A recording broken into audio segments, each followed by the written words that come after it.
नमस्कार जय जगन्नाथ ओडिशा किचन को आपण समस्त को बहुत बहुत स्वागत। आज मुझे आपण मानक पई बहुत ही गोटे टेस्टी आउ हेल्दी रेसिपी जोटा कि मात्र गोटे कप सूजी रे तैयारी आउ मात्र 2 चम्मच तेल रे तैयारी हिची खाइबा पई बहुत टेस्टी आउ देह पई मध्य बहुत ही हेल्दी आउ झटपट बनी जाउथला वाला रेसिपी। तो चलंतु आज रेसिपी को मु किभଳି प्रोसेस रे बनैची वीडियो को स्किप करंतुनी फर्स्ट टू लास्ट जाय देखिनियंतु।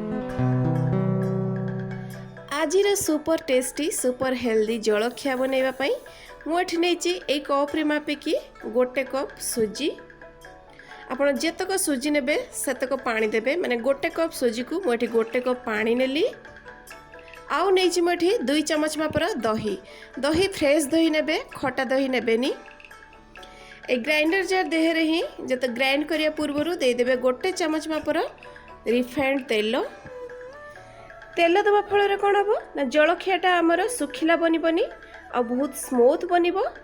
तो एबे हमें या भल भाव पूरा चिकन करके ग्राइंड करनबा भल भाव देखिए तो पूरा चिकन करके पूरा बाटी नहीं बैटर कंसिस्टेंसीटा एमती ही रहिबो। तेणु आपण मु जो भाग माप कहली आपण सेही भाग मापरे देबे पानी आउ सूजी। एबे हमें बैटर को गोटे बाउल को बाहर करनबा बैटर देहरे दे देबा छोट गोटे चम्मच चीनी चीनी देबा फल कौन हम ना आम जो जलखियाटा बनैबा सेटा टिके टेस्टी लागिबो। दही देचे तेणु खट्टा मिठार टेस्ट आसीबो भल आसीबो। हाफ चम्मच रो मध्य अल्प स्वाद देखिकी दे देबा लूण हाफ चम्मच दे देबा गोटा जीरा एठी हमें देबा गोटे पिंच मापर बेकिंग सोडा बा खाइबा सोडा। आपण ये खाइबा सोडा बदल रे चाहिले इनो को मध्य यूज करि परिबे। एबे हमें एतक जो देले लूण चीनी आ गोटा जीरा खाइबा सोडा ए सब को देकी भल भाव रे हमें याको मिसई नबा 2 मिनिट पर्यंत। एपटे रही जाइए गोटे कैक्टिन आ कैक्टिन देहरे देइछि हाफ चम्मच मापर तेल मुझे तेल नहीं आपड़ चाहिए घी किंबा बटर को मध्य नहीं पारे तेल को भल भाव रे ता साइड रू लगे नेबे नहले आमे जो जलखियाटा रेडी करबा सेटा टिके साइड रू खोलिबा पई असुविधा हबो। तेणु साइड रू भल भाव रे तेल को एमती दे देबे।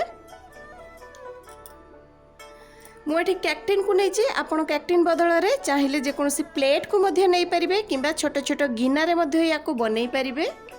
सबू बैटर को मो कैक्टिन देहरे देदेली आ एपटे मु गोटे जगार देखिपे ले जाइए किसी पानी आ पानी गरम हो गलानी ता देहरे दे दीची मु गोटे स्टैंड को रखी सारा पर आम जो कैक्टिन रे बैटर को गोले रखी ताको केयरफुली बसई नबा। बसई सारा पर आमे से बैटर ऊपर दे देबा हल्का हल्का टिके टिके लंका गुंड जदि आपण अधिका लंका पसंद करना ताले लंका गुंड बदल रे अलगा जेकोसी चाट मसला किंबा मैजिक मसला जदि आपण पाखरे थाए तेबे ताको मध्य यूज करि परिबे।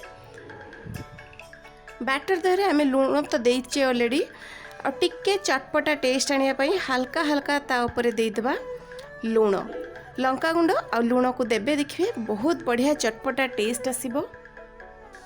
एबे हमें गैस रो फ्लेम को पूरा हाई रे रखिबा आउ 15 रु 20 मिनिट पर्यंत आमे याकू स्टीम रे बसई देबा। 15 रु 20 मिनिट परे देखि पारथिबे हमर जलखियाटा बहुत बढ़िया भाव रे स्टीम हो जाइछि। एबे मु गैस रो फ्लेम को बंद कर दीची देखि पारथिबे केते सुंदर फुल्ली की जाइछि। एबे हमें याकू बाहर करि आनिबा। एबे मु याकू देखि पारथिबे भलो भाव रे ठंडा कर नैछि आ ठंडा कर साला पर देखि पारथिबे ता चारि कोडरू केमती ऑटोमेटिक छाड़ी आसलानी आ बहुत इजीली उठी मध्य जाउची आ आपण जेमती फुलीची देखि पारथिबे तो सही अनुसार आपण अनुमान करि पारथिबे जे केते सॉफ्ट बनी जे हमर ए जलखियाटे। एबे हमें याकू केयरफुली गोटे प्लेट को बाहर कर दबा। एबे हमें ताकू काटी नबा आपण आपणको मन पसंद रो शेप अनुसार काटी परिबे जो शेप आपण को जेमती पसंद सेमती काटी परिबे।